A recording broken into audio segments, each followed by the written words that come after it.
hayi njalo ayijiki wemadoda. Bona zamafa inkosi yeyinkosana. Hayi ngithi namhlanje ngihalela nje ukuthi ngeke nginike isibongo sami sangempela esisodwa. Ngeke nazi ukuthi what you are dealing with. Awubuze ithongo lakho lapho. Babuze ithongo lakho. Ubuze lapha emadlozini akho nawe uma lapha emgodini babuza. Babuza ukuthi ubani uphakimpi. Umadoda kayizingeli. Yebo, kunjalo. Inkanyamba emhlophe, inkanyamba emalundalunda. Awumabuze lapho bazokutshela. Now you know who you're dealing with. Hayi, while we are at that, kunabantu kulomhlaba abalethile. Mabelethwe ukuthi bazolungisa ezinye zezinto. Abanye balethwe ukuze babonise nabanye ukuthi lezi zinto abayibonayo abahlanye ziyizona.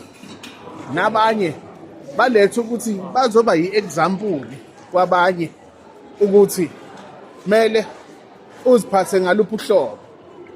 Uyangizwa ngithini? Hayi, anginishiye, anginiyeke niphile njalo niyazwa. Hamba ubuze ithongo lakho, angazi mina ngena wakini mina futhi angena umngani wakho. Buza abakini. Yabona into engiyithanda ngokuthwasa komuntu. Ukubuza kwemibuzo kwabantu bakini. Okusho ukuthini? Masikhuluma ngesigodlo. Isigodlo kahle indawo yamakhosi. Okanje it is a safe haven for those who have already lived. Okanye those spirits that have already lived. It is a safe haven for bona.